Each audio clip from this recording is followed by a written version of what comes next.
Baik, Assalamualaikum warahmatullahi wabarakatuh.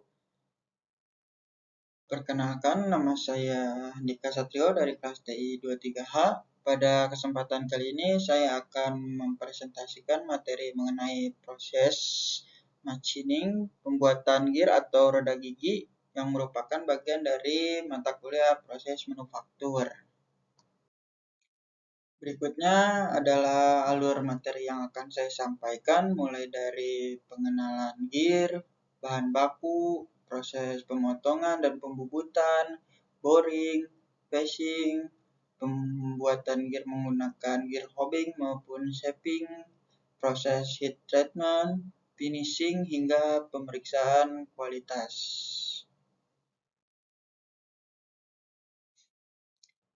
Untuk pendahuluan, gear adalah komponen mekanis yang digunakan untuk mentransmisikan daya dan mengubah kecepatan rotasi antar poros. Jenis gear yang umum antara lain adalah yang pertama adalah spur gear atau gigi lurus, gear yang mempunyai gigi lurus. Bentuk gambarnya seperti ini kurang lebih. Selanjutnya helical gear atau gigi miring. Dia gearnya itu giginya miring seperti ini bentuknya. Selanjutnya bevel gear atau gigi kerucut seperti ini. Selanjutnya nomor 4 adalah rack and pinion. Rack and pinion seperti ini, dia gigi bulatnya ada di tengah dan raknya itu memanjang ya. Nomor 5 ada round gear atau ulir dan roda gigi seperti ini bentuknya. Terus herringbone gear. Nah, herringbone gear seperti ini. Terus nomor 7 ada internal gear. Dia terdapat gear di dalam gear ya. Nomor 8 ada planetary gear. Dia memiliki beberapa gear ya, sama seperti internal gear. Kalau internal gear itu dia ada satu gear di dalam, sedangkan planetary gear itu ada beberapa gear di dalam gear ya. Selanjutnya nomor 9 adalah high volt gear seperti ini ya. Gear banyak digunakan dalam industri otomotif, mesin pabrik, alat berat, hingga robotika. Pembuatan gear menuntut presisi tinggi agar performa transmisi atau mesin optimal dan umur pakai menjadi lebih panjang. Nah, selanjutnya ilustrasinya seperti ini ya. Jika gear-gear ini diputar. Oke, kita next.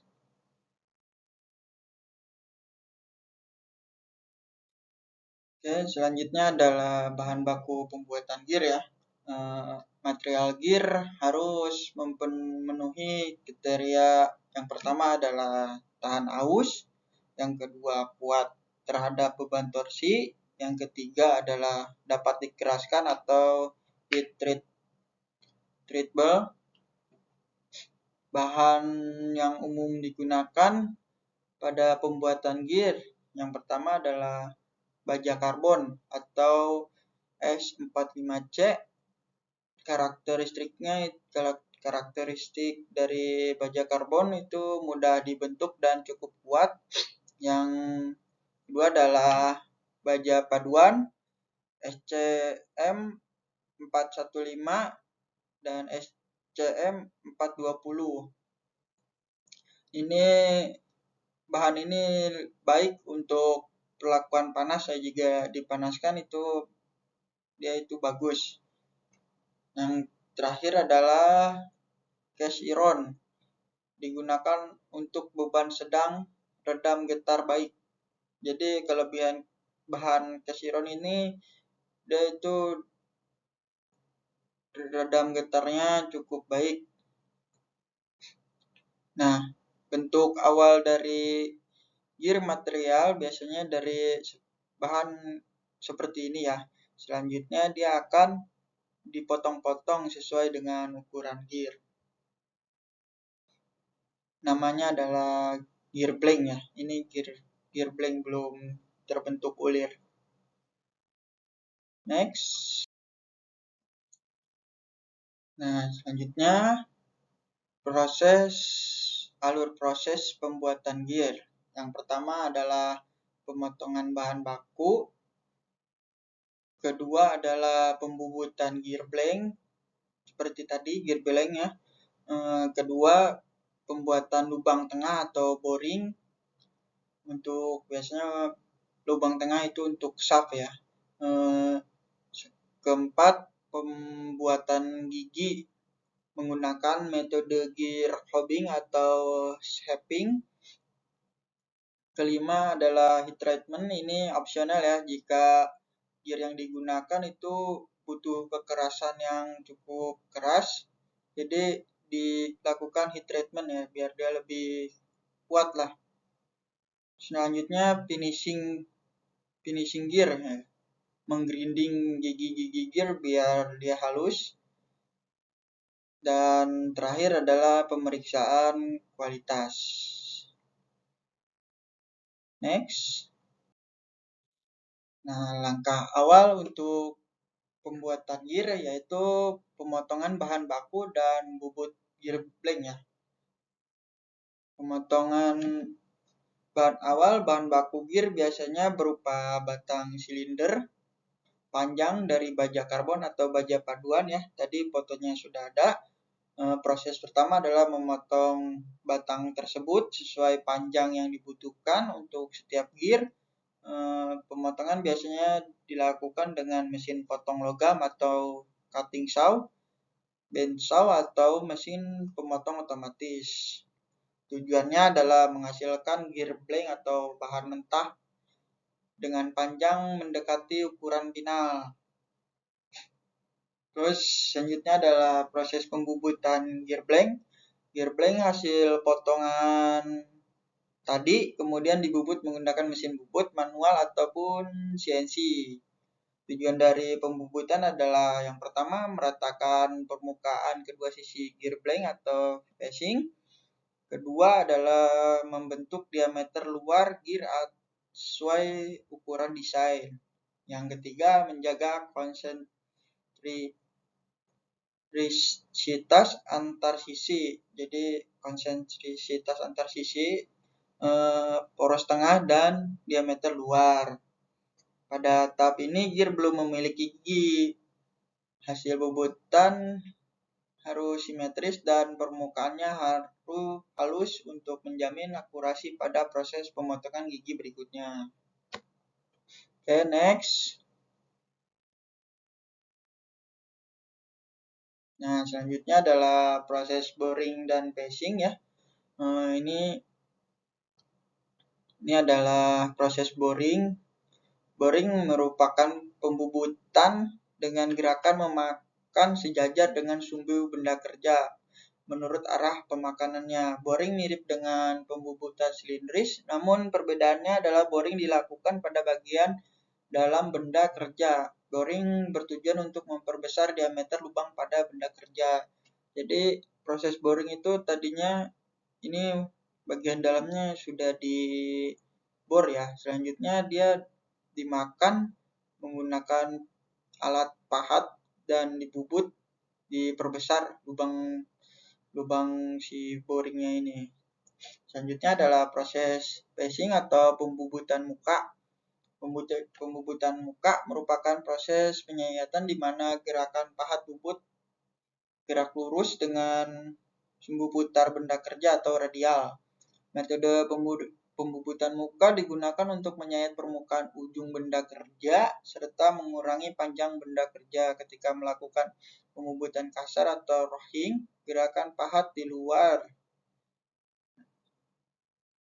Nah, ini tuh proses passing atau pembubutan muka. Jadi si muka benda kerjanya itu dibubut ya, diratakan mukanya hingga halus kedua sisi pastinya. Oke, next. Selanjutnya adalah proses gear hobbing ya. Apa itu gear hobbing? Gear hobbing adalah proses pemotongan gigi roda gigi menggunakan alat potong khusus ya berbentuk helix. Nah, ini berbentuk helix dia yang disebut hob. Ini hob ya namanya, bentuknya helix. Proses ini termasuk dalam kategori generating proses, yaitu bentuk gigi tidak dipotong langsung, melainkan dibentuk secara bertahap melalui gerakan relatif atau hop dan benda kerja. Jadi ini tidak langsung dipotong ya. Prosesnya itu dia itu sedikit-sedikit ya mengikis si gear blanknya itu hingga membentuk gear.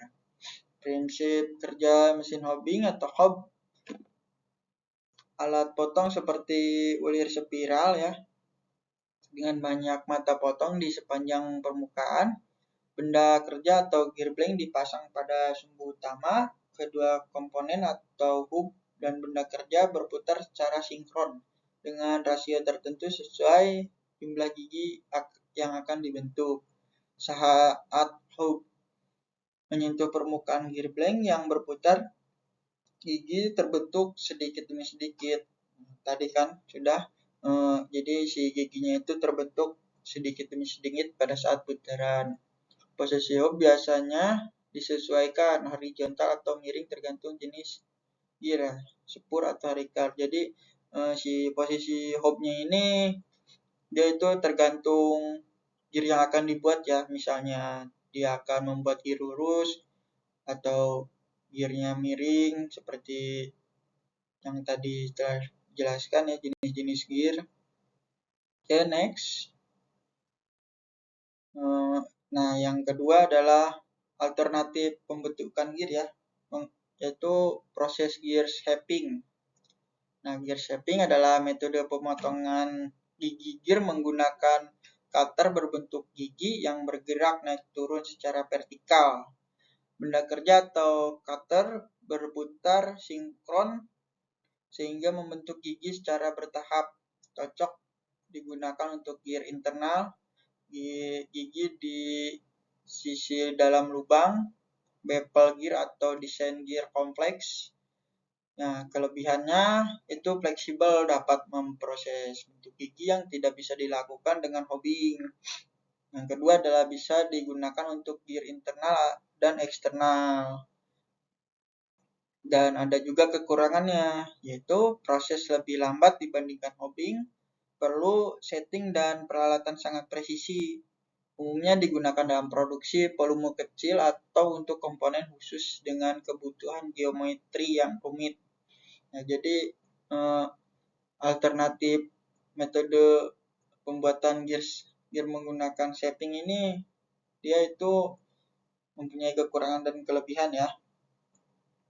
Dan biasanya hanya produksi kecil atau pesanan khusus. Nah, ini adalah videonya ya, video ilustrasi pembuatan gear menggunakan metode shaping. Bisa dilihat seperti ini prosesnya. Dia itu si giginya itu, si mata cutternya itu bergerak naik turun ya, hingga jadi ini pembuatan gear luar. Nah, dan ini pembuatan gear dalam.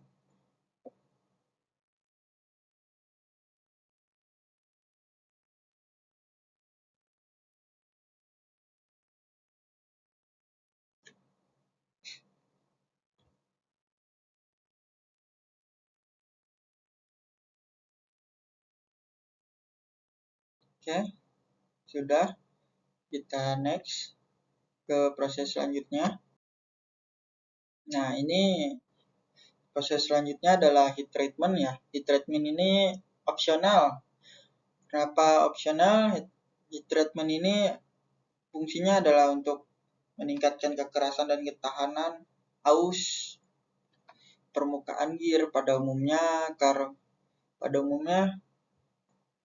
Proses yang dilakukan adalah carburizing atau menambah karbon ke permukaan gear, quenching, pendinginan cepat untuk pengerasan, tempering, memanaskan kembali untuk mengurangi kerapuhan. Hasil yang akan terjadi pada gear tersebut adalah permukaannya menjadi keras, inti tetap bulat, umur pakai lebih panjang. Jadi prosesnya ini dia itu hanya dipanaskan di mata gearnya saja ya. Jadi intinya dalamnya itu tetap bulat, sedangkan gear yang dipanaskannya ini dia lebih keras dan umur pakarnya akan lebih panjang ya, menghindari gearnya gompal. Nah, selanjutnya adalah finishing gear ya. Dilakukan jika dibutuhkan gear presisi tinggi.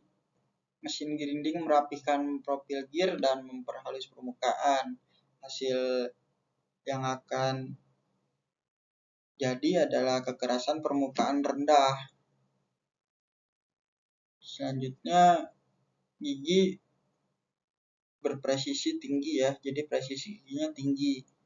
Umumnya digunakan pada gear transmisi kendaraan, gearbox mesin.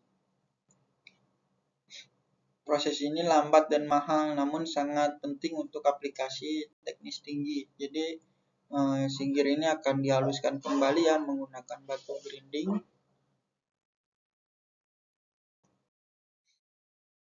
Selanjutnya proses terakhir, pemeriksaan kualitas. Pemeriksaan akhir memastikan gear memenuhi spesifikasi teknis. Ini menggunakan alat ukur ya. Yang pertama adalah gear touch caliper, mengukur dimensi gigi. Kedua, CMM atau Coordinate Measuring Machine. Ini berfungsi untuk mengukur profil secara 3D. Yang ketiga adalah micrometer dan dial gauge untuk mengukur runout dan ketebalan. Nah, parameter yang diperiksa pada gear yang pertama adalah touch profile accuracy, bentuk gigi sesuai spesifikasi. Kedua adalah lead accuracy, kelurusan gigi. Yang ketiga adalah black slash, celah antar gigi untuk toleransi gerak. Yang keempat adalah surface roughness, kehalusan permukaan. Nah, mungkin untuk proses pembuatan gigi sudah selesai ya sampai pemeriksaan kualitas. Selanjutnya saya akan menampilkan beberapa video proses pembuatan gear. Gears are mechanical devices with teeth that mesh to transmit power and motion between rotating shafts. They play a vital role in various industries, ranging from automotive to aerospace, robotics to manufacturing. There are several types of gear, each with its unique characteristics and applications. Spur gears. Spur gears are the simplest and most common type of gear. They have straight teeth and are used in applications requiring precise speed and torque transmission. Helical gears. Helical gears have angled teeth, allowing for smoother and quieter operation than spur gears. They are widely used in applications that require high precision and low noise, such as automotive transmissions. Bevel gears. Bevel gears have cone-shaped teeth and are used to transmit motion between intersecting shafts. They are commonly found in applications like vehicle differential gears and power tools. Worm gears. Worm gears consist of threaded screw-like gear, worm, and a toothed wheel, worm wheel. They are used to achieve high gear ratios and are often employed in applications requiring precise motion control and self-locking capabilities. Now that we understand the different types of gears, it is time to delve into the various manufacturing processes involved in creating these mechanical marvels. There are several methods used in the industry, depending on factors like the gear's complexity, material, and production volume. Let's explore the gear manufacturing processes one by one. 1. Casting. Casting is a process where molten metal is poured into a mold and allowed to solidify. It is suitable for producing gears with complex shapes and intricate details. Moreover, casting can effectively produce gears of considerable size, making it a suitable choice for large-scale gear manufacturing. 2. Forging. Forging involves the shaping of heated metal using compressive forces. This process is ideal for creating gears that require high strength and durability. 3. Powder metallurgy. Powder metallurgy involves compacting metal powders into the desired shape and then sintering them to fuse the particles. This technique manufactures gears with intricate shapes, excellent dimensional accuracy, and enhanced material properties.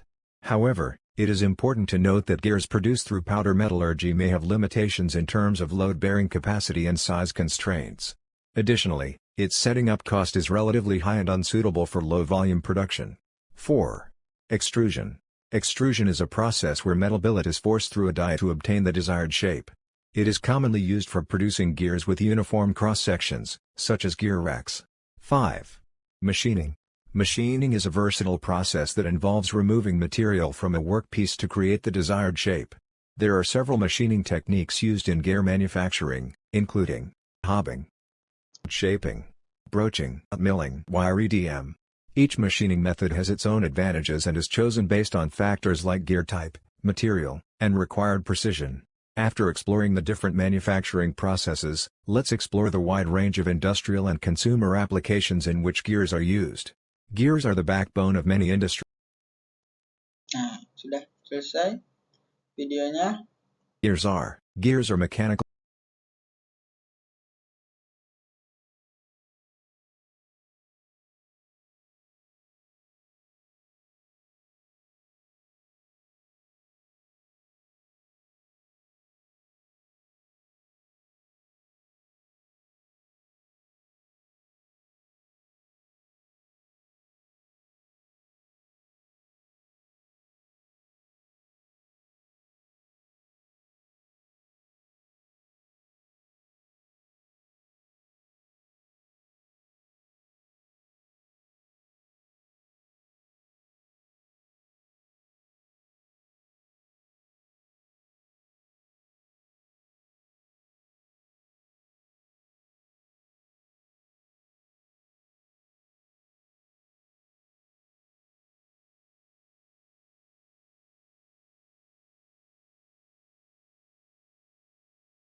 Baik, terima kasih.